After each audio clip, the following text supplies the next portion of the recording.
like 8:15, but I see it, we're good.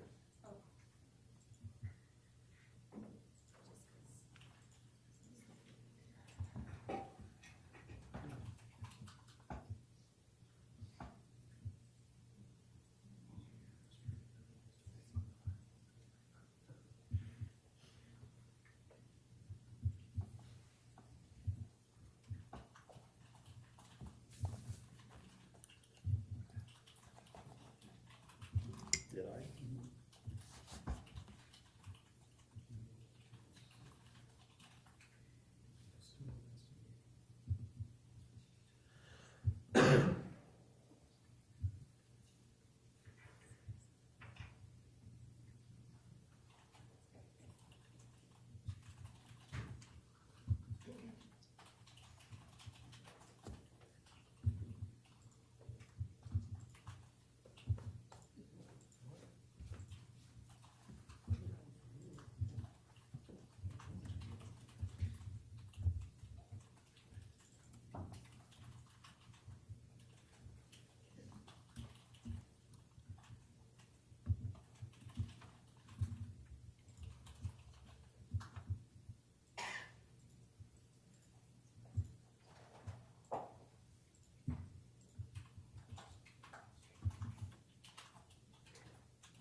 Mm-hmm.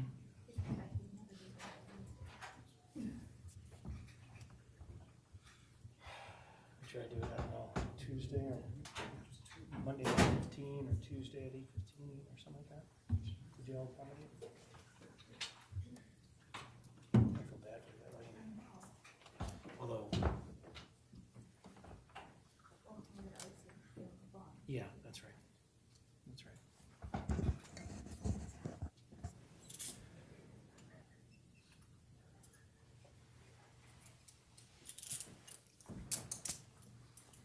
All right, court is back on the record in 20 CR 1866. Parties and counsel are present. Any issues before we call the jurors back? Not from us, Your Honor. No issues, Your Honor. Thank you. Mr. Pankey, sir, you're welcome to back to the witness stand, please. Please rise.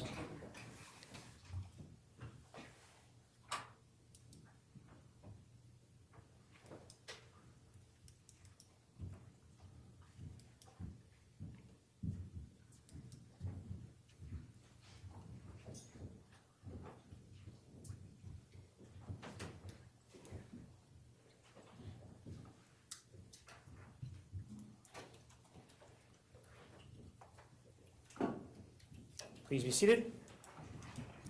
And the court continues on the record in 20 CR 1866. Parties and counsel are present. The jurors are present.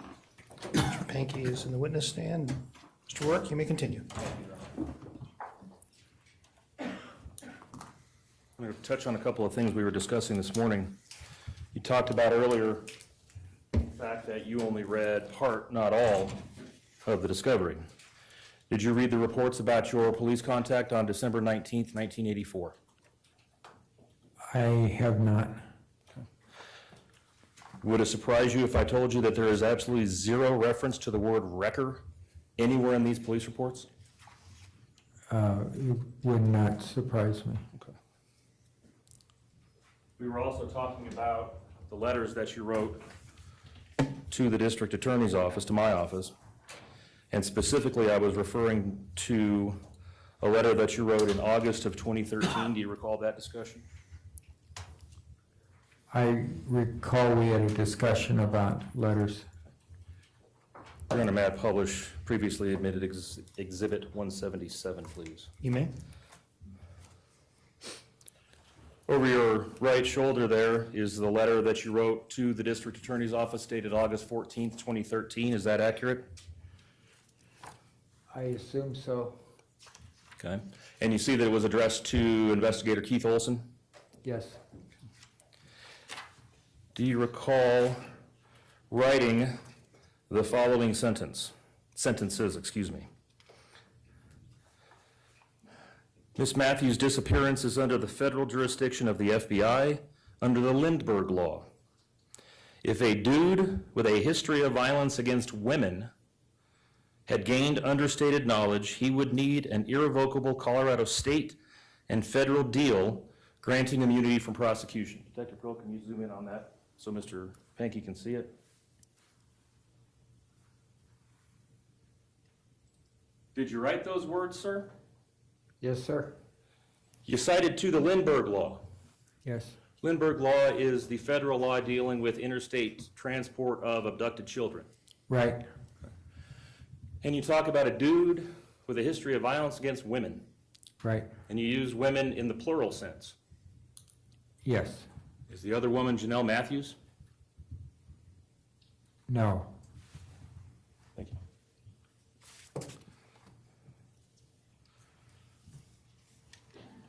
You told us yesterday that it wasn't December 19th or 20th of 1984 that you dumped your dogs, but rather you took them to some shelter on sometime in the summer of 1984. Correct. And you're positive about that. Yes. And you sold your chain link fence, according to you. Yes. That was kind of a big deal for you, right? That fact, wanting to try to establish that fact for this jury, that you didn't have a fence in December, you had a fence that was sold over the summertime? You remember making statements about that? Yes. You talked about it in jail calls, right? I talked about it in jail calls. Mm-hmm. Did you? I may have. Okay. We'll come back to that in a minute. And your testimony today is that you did not tow a car to the backyard and set the interior on fire. That never happened. But you did take a burned car to Anderson Salvage. Yes. The Snyder's car.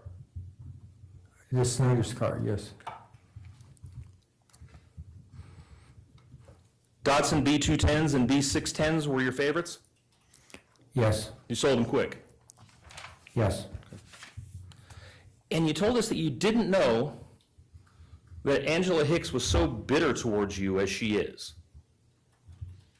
Right? Those were your words yesterday. Okay. That she was bitter over the divorce. You had no idea that she was so bitter that she would say all the things she said about me. Right? Okay. Ultimately, it's going to be the jury's determination of who's more credible, you or Miss Hicks, correct? Correct. Okay. Now, let's talk about recorded phone calls out of the Weld County Jail. You know they're recorded, correct? Yes.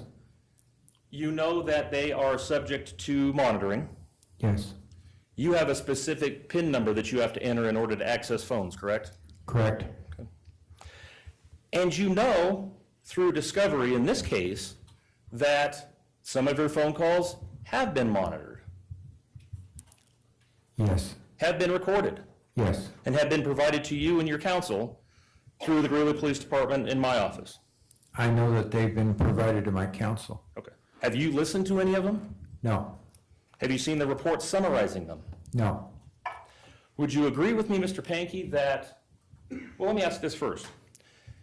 At what point in time did you decide to get on the stand and testify that all of this was one big lie? When did you have that revelation?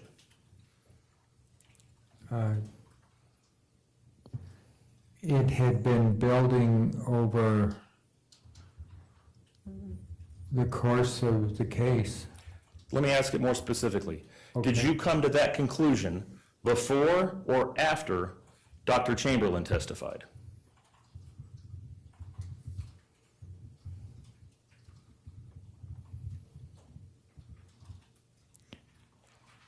I can't say for sure. Because in some of the jail calls, do you recall discussing with your sister how important the psychologist was going to be? I don't deny that.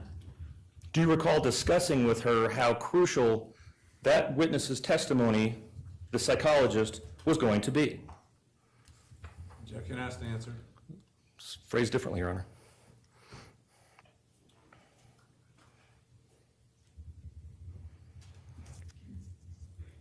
I can rephrase, Your Honor. Yes, That's fine. it's been asked and answered the way it's phrased. Do you recall talking with your sister about the fact that your stuff as a teenager and your diagnosis was going to have to come out in court? I have daily conversations with my sister. I don't specifically remember this conversation.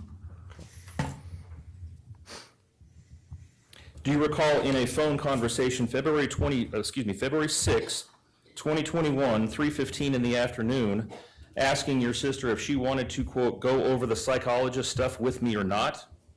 Do you recall asking her that? I don't. I'm not denying it, I just don't remember it. And you talked about, you're obviously supposed to be able to assist in your own defense, and that part of what you need to know is things like this, meaning who the psychologist was going to be, what their qualifications were, things like that. Do you recall talking about that in a jail call? I imagine I did. I can't specifically remember.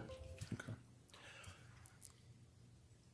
But suffice to say, there was a lot of discussion about the fact that there was going to be this psychological testimony to try to explain why you made the statements you did. Correct? Between you and your sister. I wouldn't say a lot. There was discussion. We've talked about this a little bit. Do you recall on November 17th of 2020, talking with your sister and the name Fred Overholt? Yes. Who is that? In I can't think of, the podcast that Detective Cash had been interviewed with, the two girls the college students, Mm-hmm. in about 2/3 through that, they say to each other, who do you think did it? They say that they have all the names of the people that were there that night. And That were where? the concert the last concert Jonelle was at. On the night of December 20th? Yes. And one of the girls says to the other, say at the same time who you think, and one says Fred Overholt and the other one says Russell Russ. So that's where I got it. And you've heard the discussion, the testimony about efforts to find anyone named Fred Overholm, Fred Overholt, that had any association to Greeley, and none was found. No one was found. I did a search on it, and there's a mechanic or something in Inglewood by that name.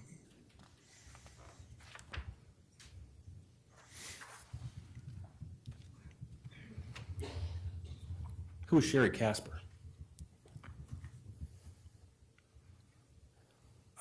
She is my cousin. She's deceased, correct? Yes, Do you recall having a phone call with your sister right around the time that Sherry Casper passed away? oh, yes, And you talked about on December 7th of 2020 with your sister, quote, she tells you that Sherry Casper has passed away. You repeat the name back, and then you say, quote, because it's going to be a big blow to the other side, meaning the prosecution. I may have said that. In a phone call 15 minutes later, do you remember telling your sister, or asking your sister, quote, the point about supposedly cruising schools, does that go away? Objection, hearsay. It's his statement, Your Honor. Overruled. You remember saying that? I don't deny it. I don't remember saying it, though. Cruising schools? Did you cruise schools? No, You talk again on December 31st of 2020 with your sister, and on that occasion, you're expressing your thought that if I'm, quote, if I'm on the witness stand, the other side would try blindsiding me with something that I didn't know about, was coming. And you're still talking about needing to have that affidavit unsealed. Do you recall that phone conversation? I don't.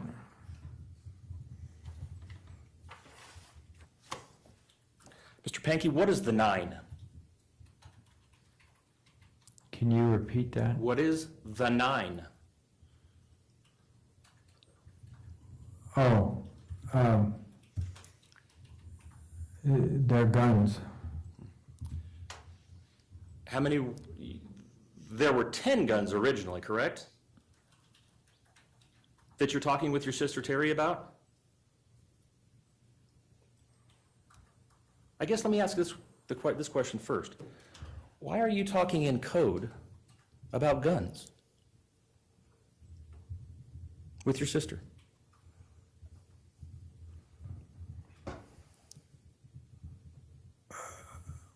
Why not?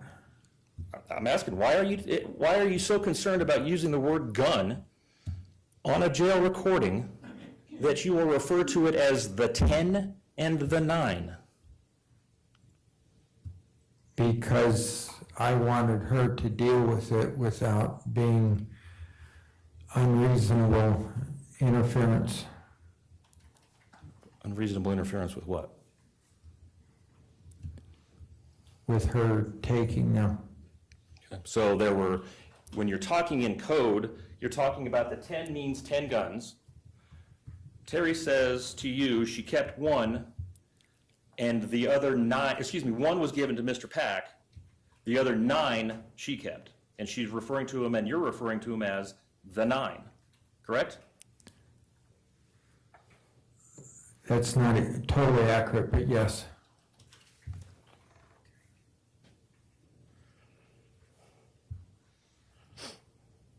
I'm going to pull it up on my email.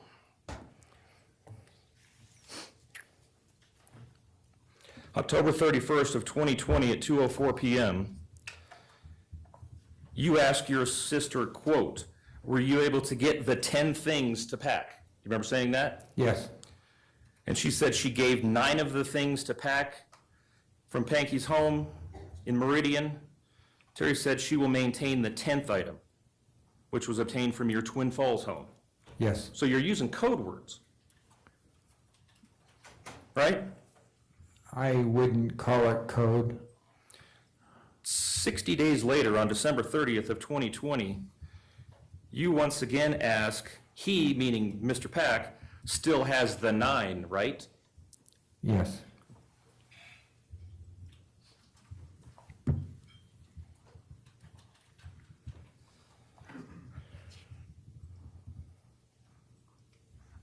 On January 12th of 2021 at 1:36 p.m., there was a very lengthy conversation, more than 5 minutes long through a 15-minute conversation, about efforts to try to find this advertisement that you put into Tidbits, I think you talked about, for the sale of this chain link fence.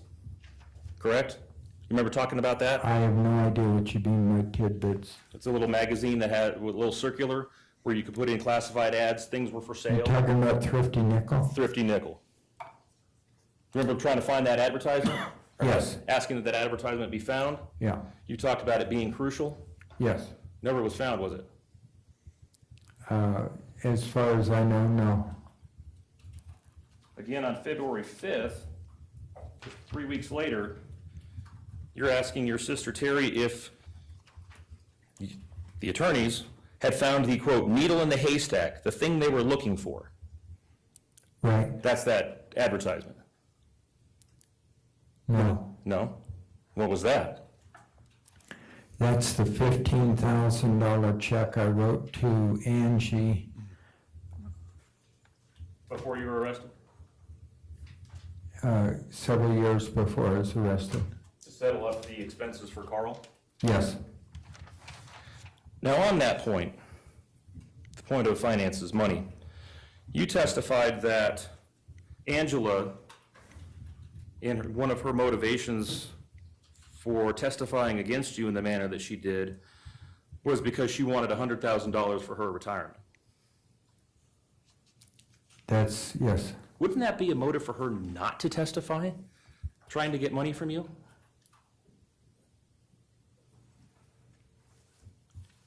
She didn't get the money. No. And in '99, what was her motive for going to the police to tell them of all the things that she was remembering that she testified about in this trial? What was her motive then? I'm sure it was a woman's scorn.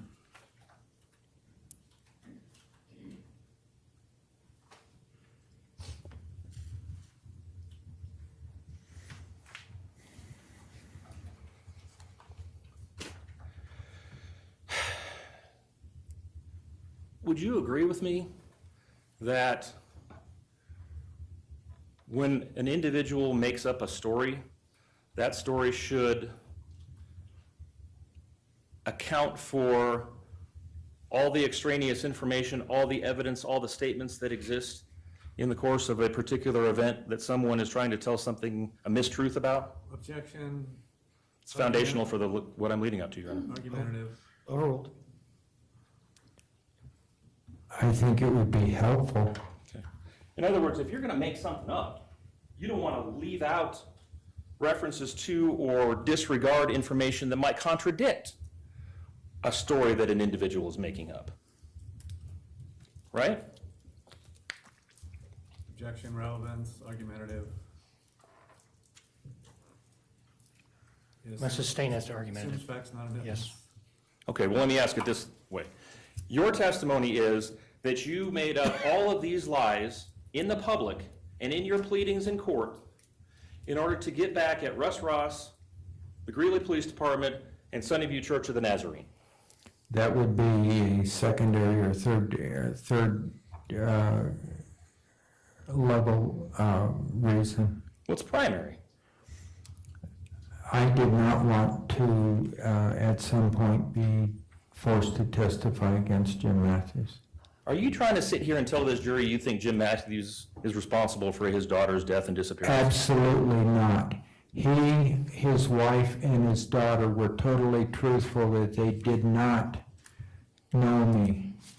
I think they are totally innocent. Okay, thank you for that. I asked you about this earlier. All of the lists, all of the writings that you put together in your MacBook and your Apple iPad were never intended to be for public dissemination, correct? They were for you.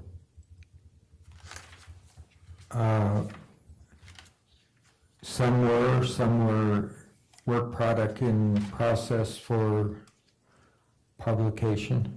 Or for your attorney, because you talk quite a bit about that in some of these lists, for Mr. Pat, correct? Yeah. For example, on August 17th, 2019, 8:59 p.m., you created a file entitled... What year? 2019, Okay, August 17th, 2019, okay, 8:59 p.m. okay. Created a file in your MacBook entitled Dates. Okay? You agree with me? You remember that document? Not specifically. Nowhere in there does that particular document talk about the fact that you made all this up.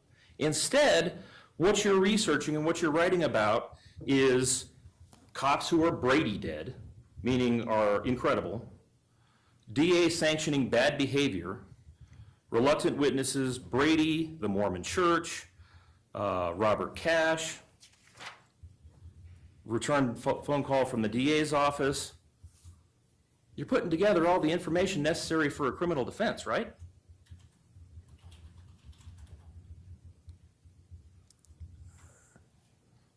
I don't know that it's necessarily for a criminal defense. I didn't think Angie's lies, that she would lie, so I didn't think I'd ever be arrested. You testified yesterday that you conducted all of these computer searches after April 8th of 2019, the phone call from Detective Cash, in order to learn what the police knew, to find out what's going on. Okay. So then, what's the explanation for searching for Jonelle Matthews and the number and times that you did before April 8th of 2019? To find out what was going on in the case.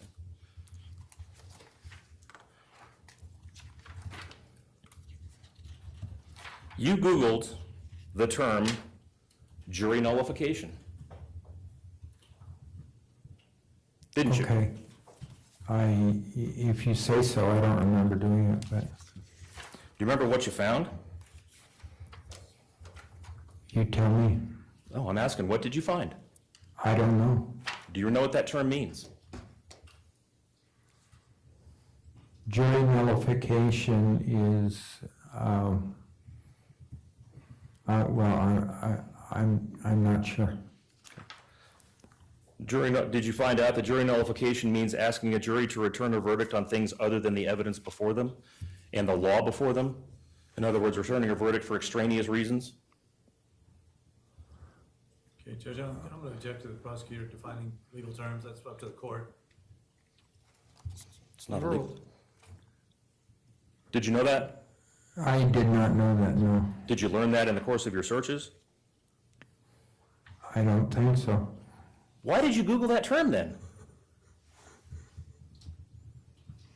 I can't remember why I Googled everything that I Googled.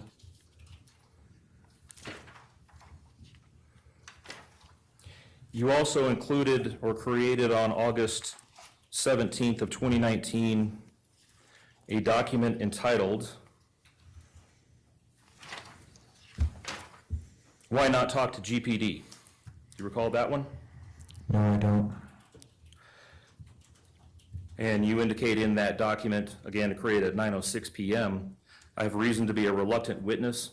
Detectives Prill and Cash came to my condo unexpectedly. You remember writing that? I do not. GPD has a history of trying to coerce false testimony out of me. Do you remember that? I don't specifically remember it, no. And then this is the time when you Google the name Fred Overholm. Remember that as a result of the CSU journalism class website that you talked about just a few minutes ago? Yes? And you Googled Detective Cash, or at least made a note of Detective Cash, and DA investigator Tom Weldy, you spelled it wrong, because it was spelled wrong in the website, and Assistant DA Rob Miller. Do you remember that? Do you remember creating those entries?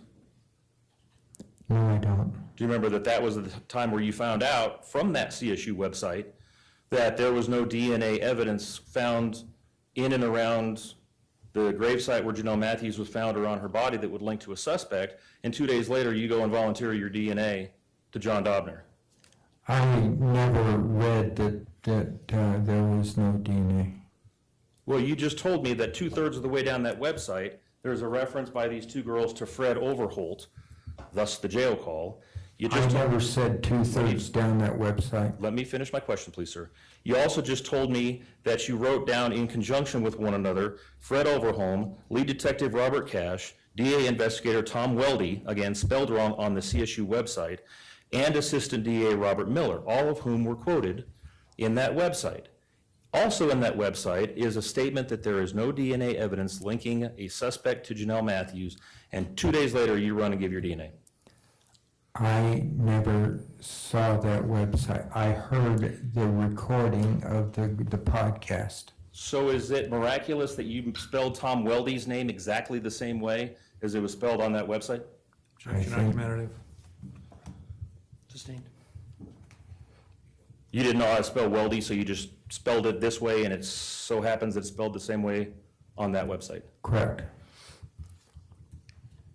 In and amongst the other two who made quotes in that website, Robert Cash and Rob Miller. They talked in the podcast about Robert Cash and whoever. Whoever? Whoever is Mr. Miller. Okay. You created a Greeley timeline on August 17th at 11:45 p.m., correct? Do you remember that? I created a timeline. I don't remember in my head dates and times that I've done certain things. And nowhere in that timeline is make up lies to insert myself into Jonelle Matthews. Objection argumentative. Sustained. Judge, I'm asking if that was ever an entry in any of his writings. That's fair then? Okay. I'll rule. Was that an entry in any one of your writings? I don't know. You never inserted yourself into the Mary Pierce case, did you?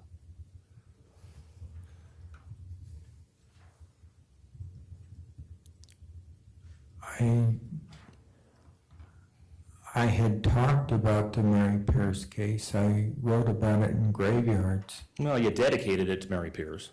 Oh, okay. Okay. And that makes sense, because it's a high-profile, unsolved case in which your wife had met the victim, right? Yes. It was only Jonelle Matthews that caused you to do this immense amount of searching, Yes. but you made it all up. You made up the whole thing. Yes. Every statement about Jonelle Matthews was made up, is your testimony. I'm not going to go that far.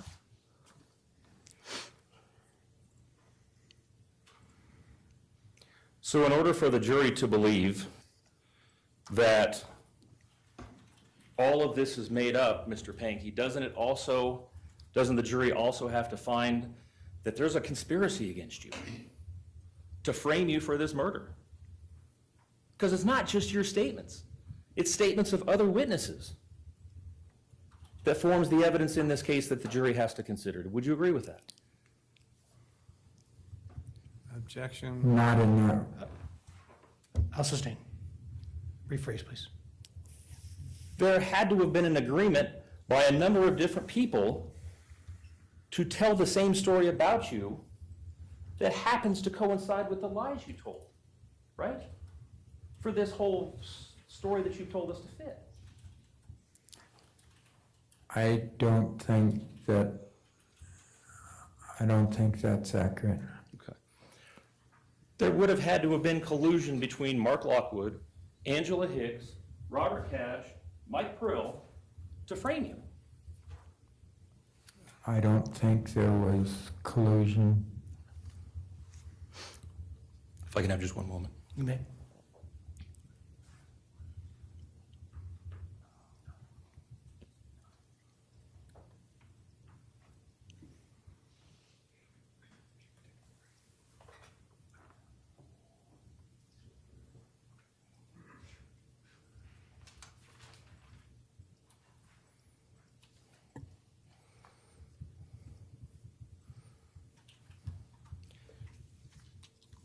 Did you enjoy watching that sheriff's deputy suffer? No. But your intent was to get revenge on him for things that someone else did. Right?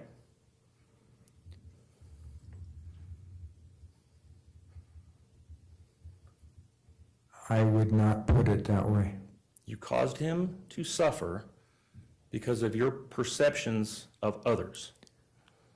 His car accident caused him to suffer.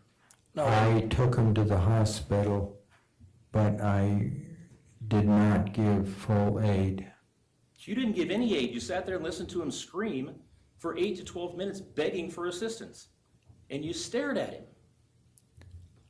That is true, but he went to the hospital to get aid.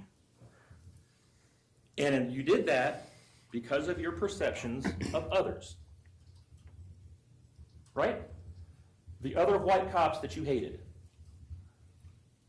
Okay, Judge, I'm going to object to asked and answered. at this Sustained. point. That's been a theme in your life, isn't it? To try and get enjoyment out of the misery of others. No, When you shot Jonelle Matthews in the forehead, was she begging for her life? Objection. never happened. Did you look in her eyes? Never happened. No further questions. Thank you, Mr. Rourke. Mr. Viorst, any redirect? Can we brief sidebar, Your Honor? Yes, Could I talk to my attorney before? not at this point.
All right, thank you, counsel.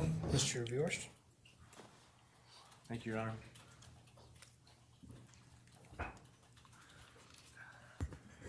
All right, Mr. Pankey, I'm going to follow up on some of the questions that have been asked of you by Mr. Rourke. All right, you were asked about what you perceived the deal or the immunity would be if you if the police or the prosecution agreed to it, what were you wanting the police or the prosecution to provide to you when you asked for a deal or for immunity? That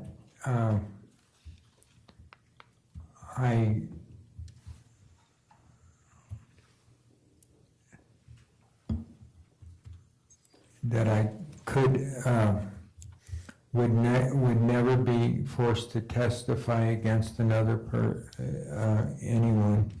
And the contents, I would give them the contents of any statements, but they could not say who or how they got them, and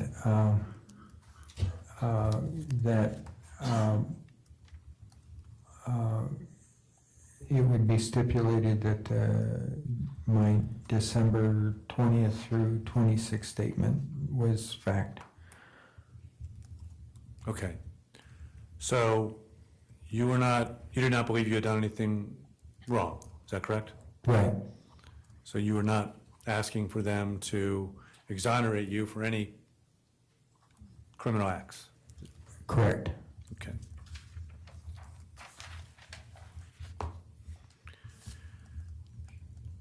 All right, you were asked when Detectives Cash and Prill came to talk to you, you were asked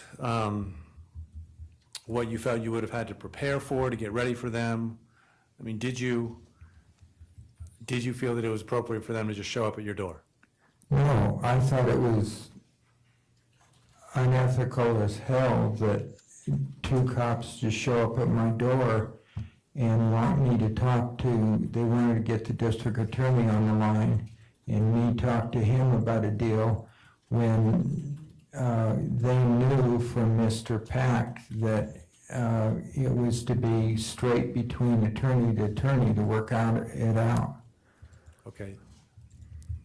Understanding your concerns, why could you not have just gone down to them and said, Detective Cash and Prill, I haven't done anything wrong. Whatever you think I might know, I really don't know anything.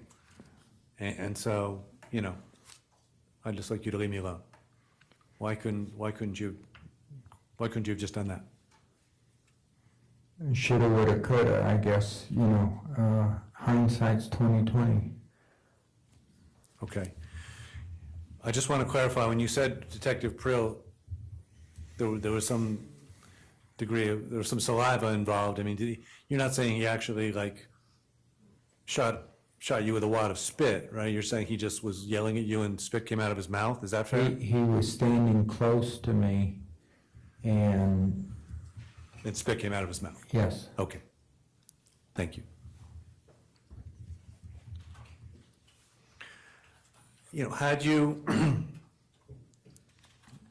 Had you had previous experiences with police where you had been charged with things or you had been accused of things that you hadn't done?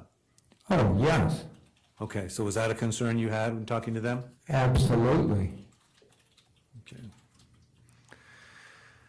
There was some discussion about you using the Jonelle Matthews investigation to leverage your cases in Idaho, and I think the two main cases in Idaho we're talking about were, there was a case where you threw up in a bank, right? Right. And that was, I don't even know if that was a misdemeanor, it was like a petty offense or something, wasn't it? It was a misdemeanor. It was a misdemeanor, okay. And then there was a collection case of some kind where you wrote a few thousand. Action collection. Collection Services or something, ACS, we call it the ACS case, right? Right. And you owed them a few $1,000s, I think, or I don't know how much. It was two small collection amounts that were less than $400. Okay, And Action Collection made $110,000 in attorney's fees out of it. okay. All right, but both of those cases were, relatively minor cases, is that fair? Yes, Okay. So, but nonetheless, they bothered you, is that fair to say? yes, Okay. And this accusation that you threw up in the bank, I mean, as I understand it, you said that you got sick in the bank involuntarily and it wasn't an intentional act on your part. correct. Okay. and therefore you shouldn't be criminally convicted. Correct. All right. In that case, but that case went on for a while, including up to appeals, right? I felt very strongly about it, and I did the legal thing. I appealed it to the Idaho Supreme Court. I understand. So what was your purpose in referencing the Jonelle Matthews investigation in the legal briefs in that case? Or the other case? What was the ACS case? What was the end game there, Mr. Pankey? The end game in all of them is I did not want to be forced to testify against Jim Matthews, okay? But how would raising that issue in a legal brief in either an Idaho criminal case or an Idaho civil case, what relief would you have expected the judges in those cases to have given you? I mean, did they have jurisdiction over anything that happened in Colorado? They had zero jurisdiction over what happened in Colorado. What I was saying in there is it was a twofold thing. I was making a statement that the real purpose, the secondary purpose, money was the first purpose, the secondary purpose of the case, the lawsuit against me, was the Jonelle Matthews case, okay? Because I was crossing the Mormon prophet in my statements. So, but it was a record so that if there was ever a time that Jim Matthews was prosecuted, I could say to his defense attorney, look at what I wrote in Colorado filings, because they're kept forever. And it would be consistently inconsistent, the statements. Therefore, the DA would look like a fool for having me as a witness against him. Okay, so you thought it would create some sort of record that if you were ever asked to testify in Colorado, you would have had a record in these cases in Idaho? Right. Okay. I mean, none of the judges in any of these Idaho cases ever made any rulings about the Colorado case, right? They never addressed any of these issues that were raised in your briefs, right? Yeah, they never addressed it. They didn't care. Right. All right, now I guess we haven't talked too much about this with you, but we talked about it previously with others. But are you someone who reads about and listens to radio shows and podcasts about true crime stories? I am a born-again true crime junkie. All right. And in fact, was the Jonelle Matthews disappearance before podcasts existed, which is, well, I guess more sort of post-2000 maybe, before podcasts existed, were there TV shows about the disappearance of Ms. Matthews? To your knowledge? I don't know. All right.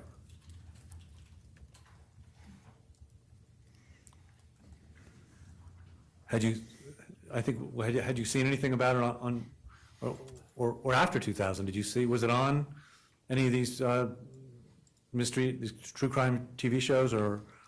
It was Unsolved Mysteries did an episode about it, and others did. Okay. And were any of the TV shows, or was it any of these radio shows or podcasts was there ever any indication in any of these broadcasts that, in fact, Ms. Matthews may very well be dead?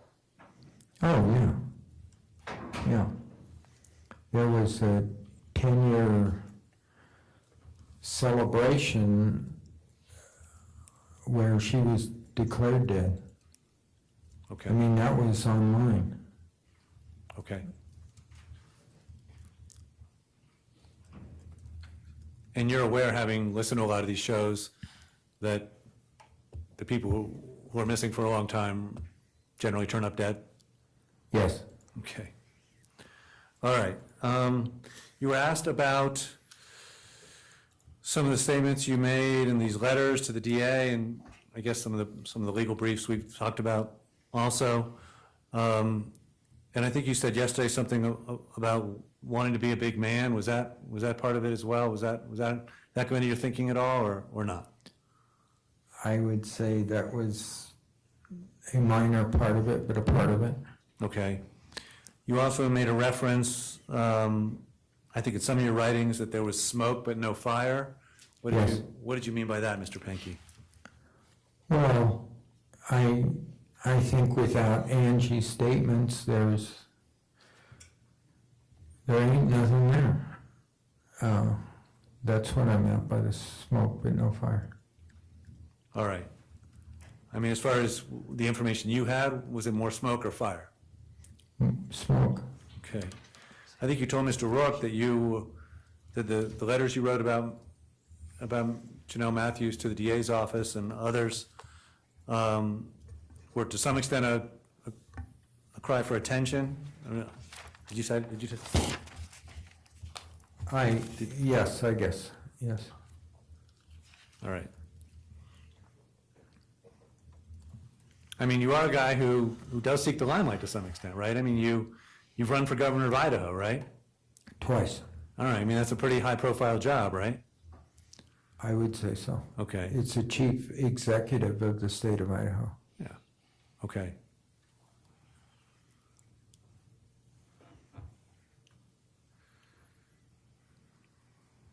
You were asked about the Ten Commandments earlier.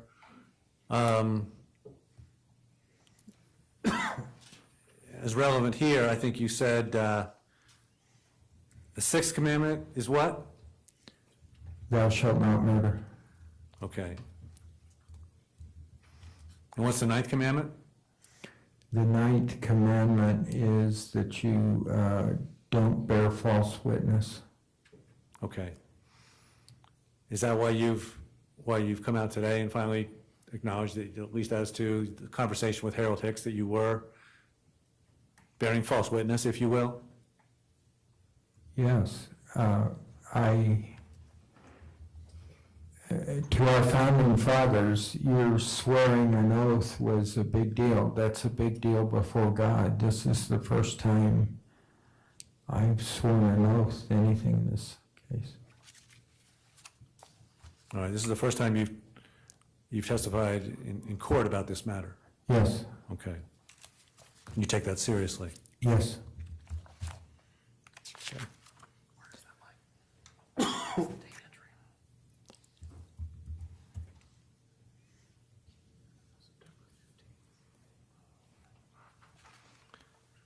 All right, so you've testified, I think, you've said that you were not particularly fond of Russ Ross, right? Of ours. I wasn't particularly fond of him. Okay, I also said that I thought he was innocent. right. On the Unfound podcast, I think you did say that, right? Yes, Okay. And certainly as you sit here today, you wouldn't want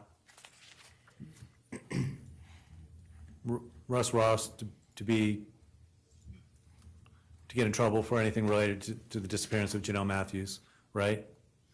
that's correct. That's part of why after the cash call, I made some of the comments that I made, because I didn't want them subpoenaing me to witness against him. Okay. As you sit here today, I mean, I guess we've talked about Russ Ross, we've talked about, as far as members of the Sunnyview Church of the Nazarene go, I mean, we've had a few of those members testify in court in this trial, right? Do you recall that? Yes, All right. You're not saying any of them were responsible, are you here to say that any of them are responsible for Jonelle Matthews' death? Okay, no, all right.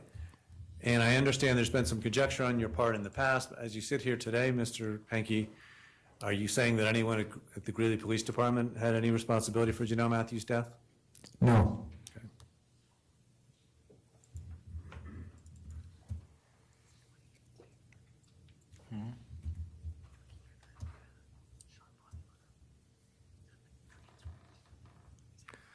But, as you said previously, I mean, and I think you, to this day, you don't really necessarily trust the Greeley Police Department, is that right?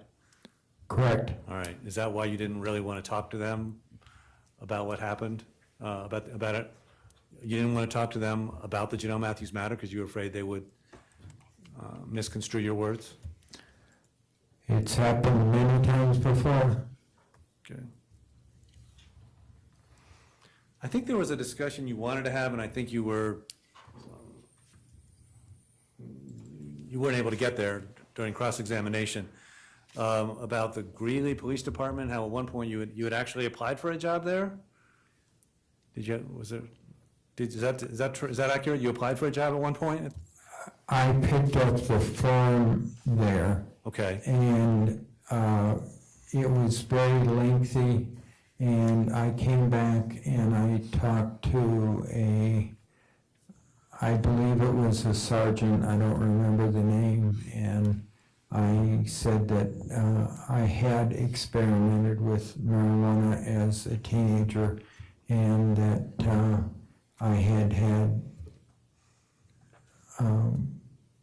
homosexual relations, and I was kicked out of the Army for that, and therefore I wanted to just put that out there. It was a very detailed form, and I was told basically that I'd waste my time. I'd waste my time and their time by filling it out okay. with my history.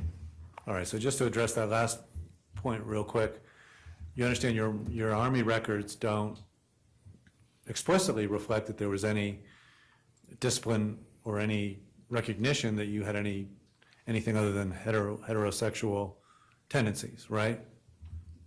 I haven't seen them, but I assume that's true. Okay, but you believe that there was some sort of, one of the reasons that you became a confidential informant in the military was to sort of offset maybe some accusations related to homosexuality? Is that what you said earlier? That is absolutely true. Okay, all right.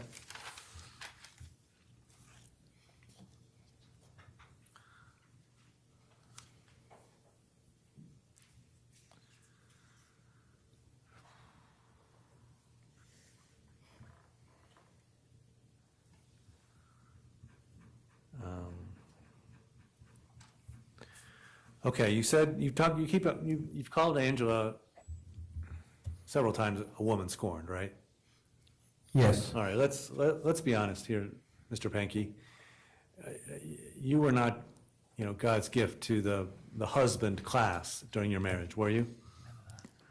I was not husband of the year, yes. Okay, thank you. So, to the extent that Ms. Hicks, and just to follow up on that, you also, and I think was brought up in cross-examination, you weren't necessarily the greatest provider when you were a younger man, right?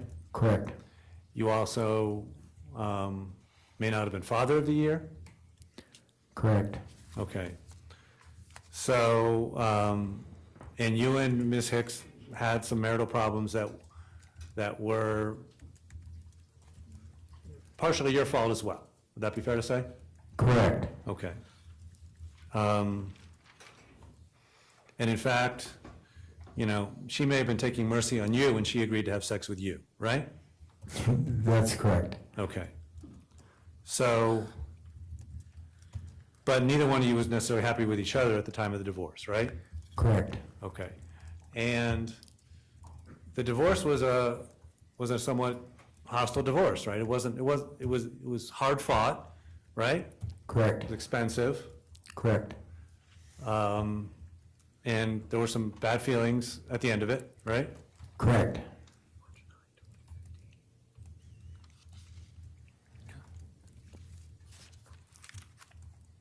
Thank you.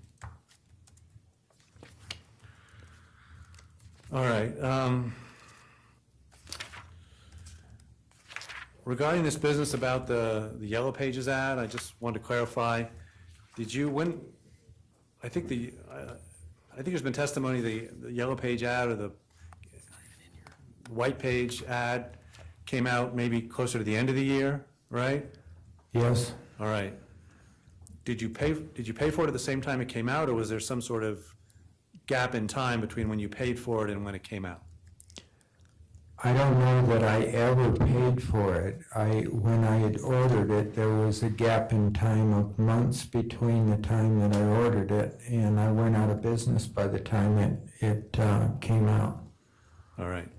So when you ordered it, perhaps you thought Aeronauta would be an ongoing enterprise, but by the time it came out, it was not? Correct. Okay.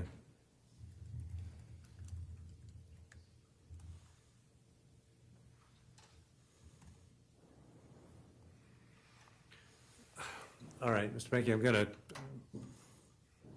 maybe put us at odds here a little bit. You testified a few moments ago about the psychologist, right? And about how you and your sister were on the phone talking about the importance of the psychologist, right? Yes. Okay. Mr. Pankey, I mean, do you think you have any mental illness whatsoever?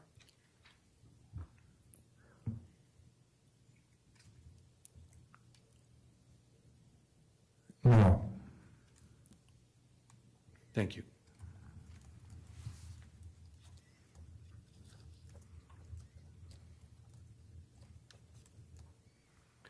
Regarding the fence being removed in summer, fall of '84, you're aware that we tried to look through the Thrifty Nickel to see if we could find an ad for that, right?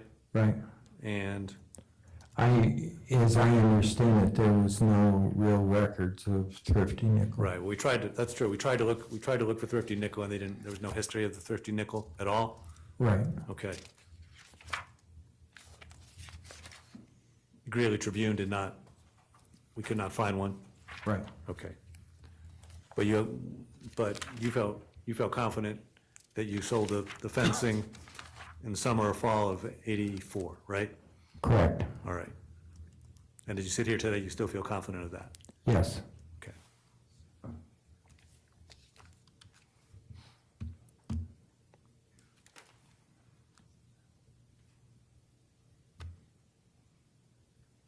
All right, so just to clarify then, as you sit here today,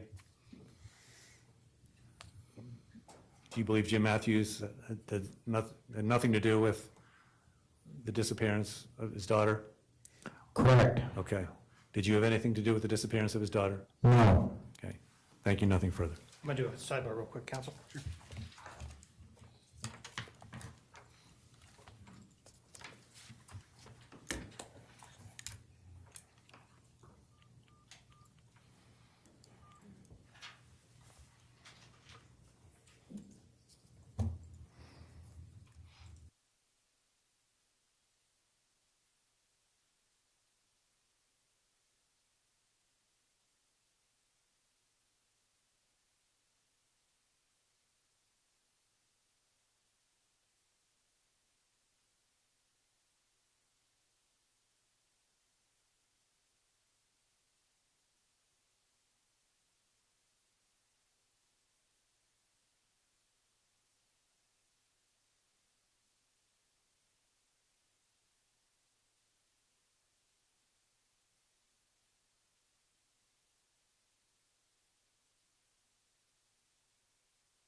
All right, thank you, counsel. Mr. Rourke?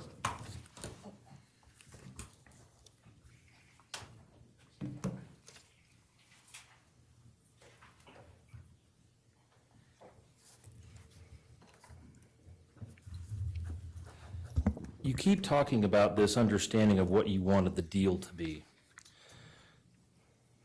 And you just talked about it again.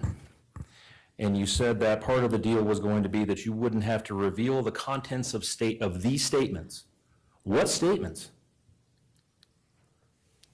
There were statements in 1977 that I'm not totally clear about. But the deal would relate to Jonelle Matthews, right?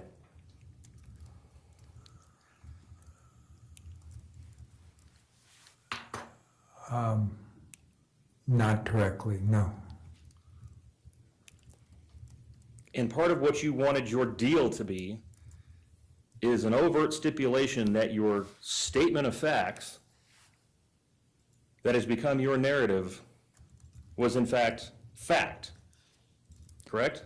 Are you talking about December 20th through Yeah. 26th? Yes. Yes. That's part of your narrative that you have persisted with for the last That's 30, part of the truth. your narrative for the last 37 years. Truth.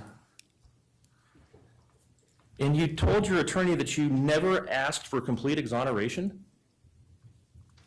Is that right? You've never asked for immunity? Is that your testimony?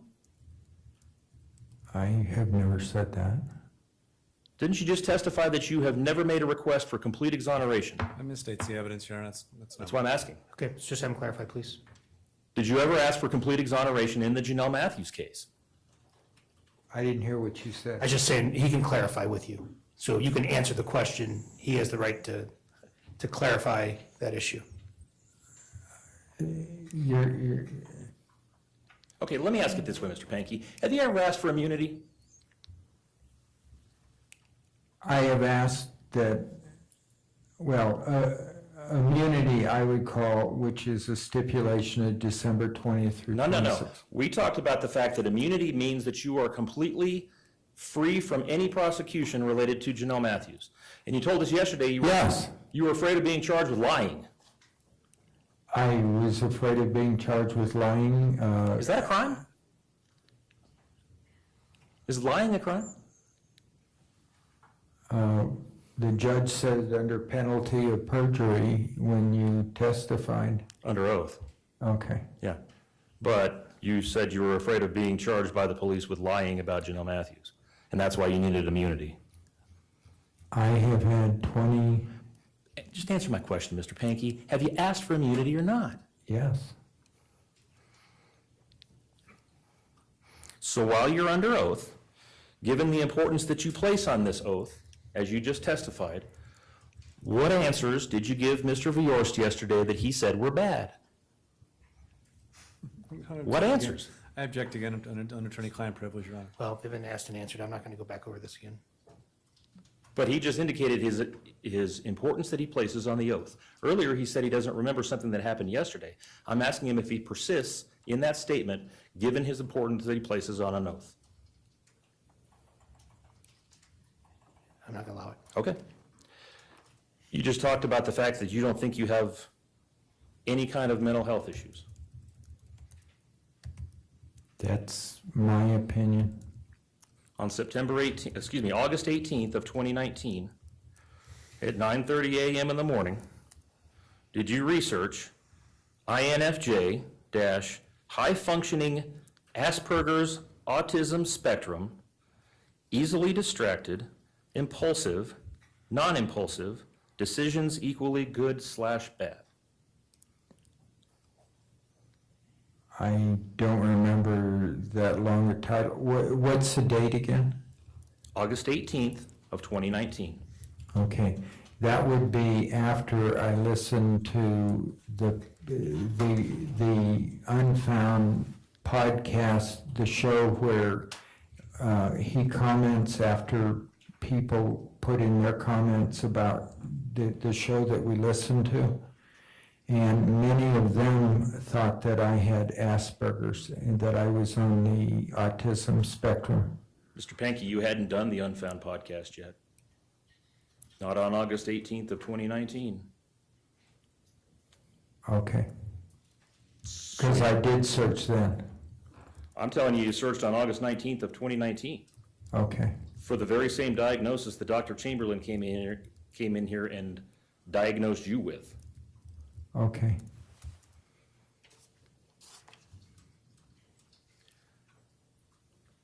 I have had quite a few people suggest Hold on. that. I haven't asked a question, Mr. Pankey. In this, are we in phase 4 right now? You talked No. about 4 phases. Are we in phase 4? No, I think we're in phase 7, but go ahead. Oh, phase 7. So in any of the previous 6 phases, have you ever mentioned the prospect or the fear of testifying against Jim Matthews? Obviously not directly. Nothing further. Thank you, Mr. Rourke. Mr. Yost? Any further, Your Honor? Thank you. Any questions from the jurors? We do, thank you.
All right, ladies and gentlemen, as I advised earlier, there may be times where the court declines to ask a question proposed by a juror. That's not a reflection of the juror asking it.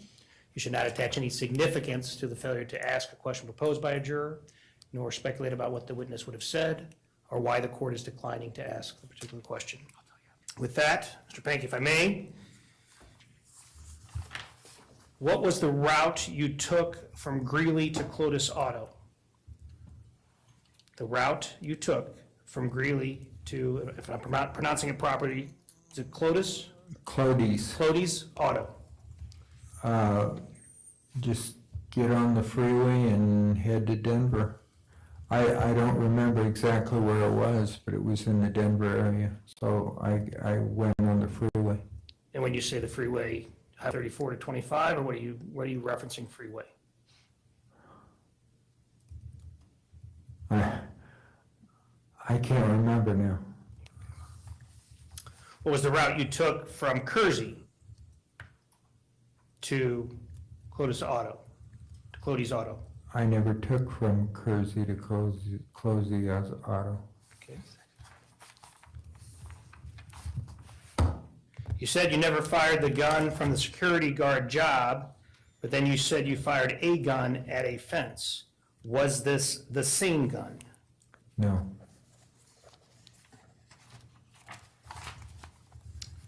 Did you say to the Idaho police officer that testified you buried bodies in Colorado? No. Counsel, any questions in light of those questions? Mr. Viorst? Your witness. You get to go first.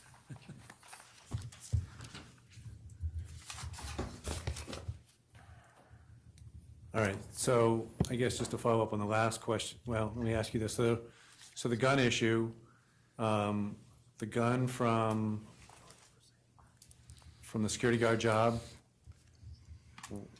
that was a different gun than the gun you fired Yes. in Kersey? All right.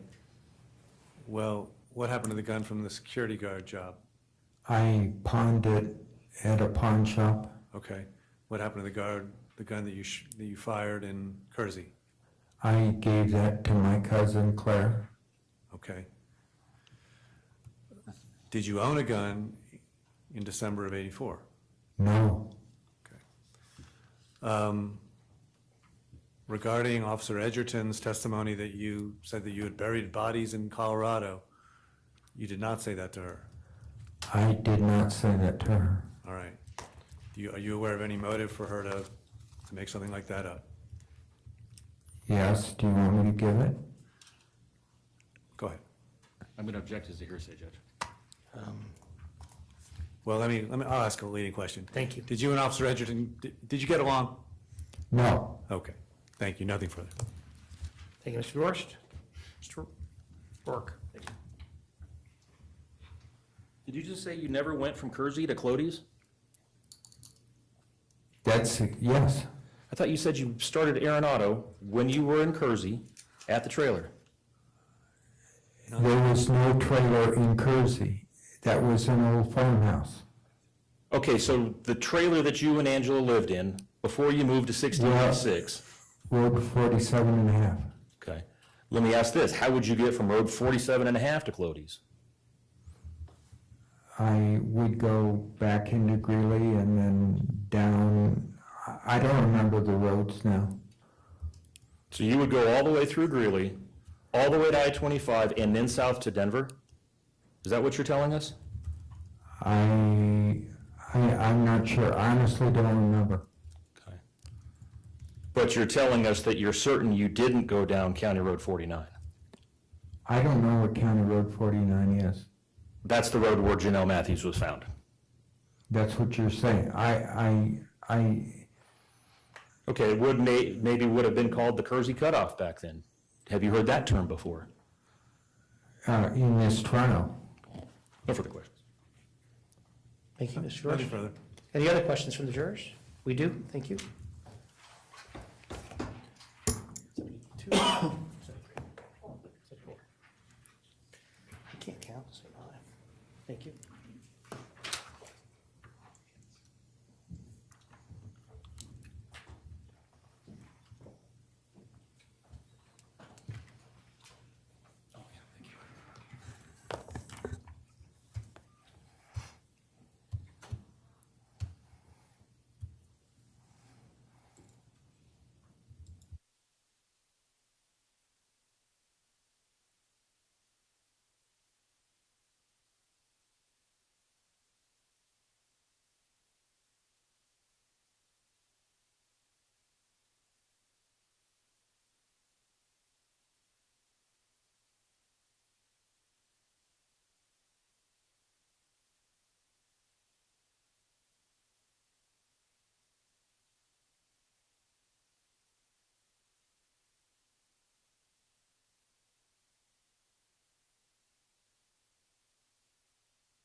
Mr. Pankey, how or why did you know or think that the land where Jonelle was found was quote-unquote forest land?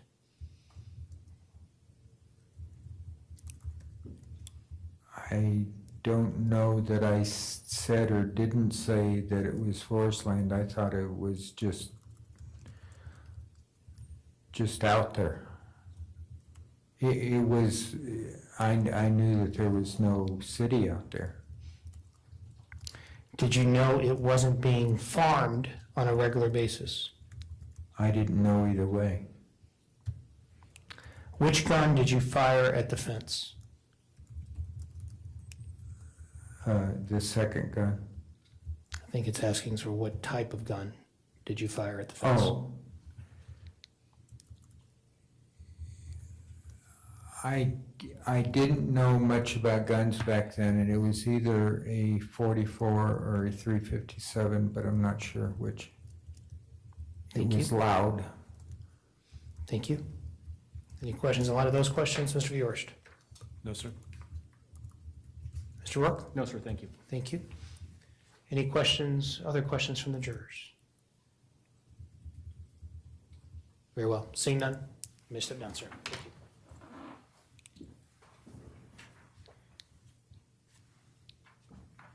And counsel, if we need a sidebar for a moment, please.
All right, thank you, counsel.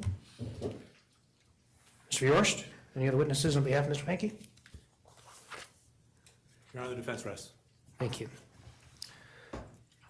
So, ladies and gentlemen, we'll continue with additional testimony on Monday morning at 9 a.m.